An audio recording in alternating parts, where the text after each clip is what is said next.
Welcome. আজকের ভিডিওতে আপনাদেরকে দেখাবো ডিশওয়াশার কিভাবে ইউজ করতে হয় আর আমার কিছু ব্লগ শেয়ার করব। প্রথমে এই ক্যাসকেডের ডিশওয়াশারটা নিয়ে আর আমি এখানে ঢেলে দিচ্ছি।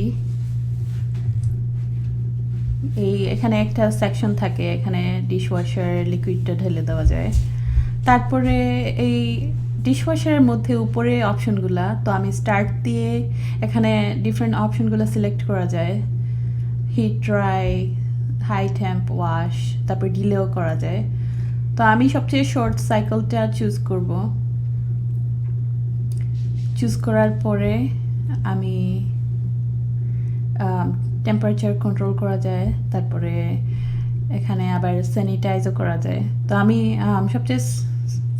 সবচেয়ে কম ইয়েটা অন করার পরে তারপরে এখানে আবার সাইকেলে প্রেস করলে ডিফারেন্ট থাকে, অপশন থাকে। তো আমি 1 আওয়ার ওয়াশটা সিলেক্ট করছি। এখানে করার পরে 58 মিনিটস দেখাচ্ছে। তো দেখানোর পরে আমি এখন এটা স্টার্ট প্রেস করে রাখবো 3 সেকেন্ড হোল্ড করার পরে সাথে সাথে এটা ক্লোজ করতে হবে। এই টাইমের মধ্যে ক্লোজ না করলে এটা অন হবে না।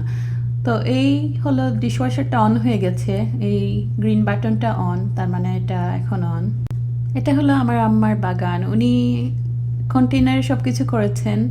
বাসাতে অনেক কিছু উনি মানে মার্চের দিকেই প্ল্যান্ট করেন, তো দেখা যায় যে সব কিছু অনেক বড় হয়ে গেছে। এখানে টমেটো, কাঁচামরিচ, তারপরে এখানে আরও ডিফারেন্ট ধরনের মরিচ আছে, নাগা মরিচও আছে।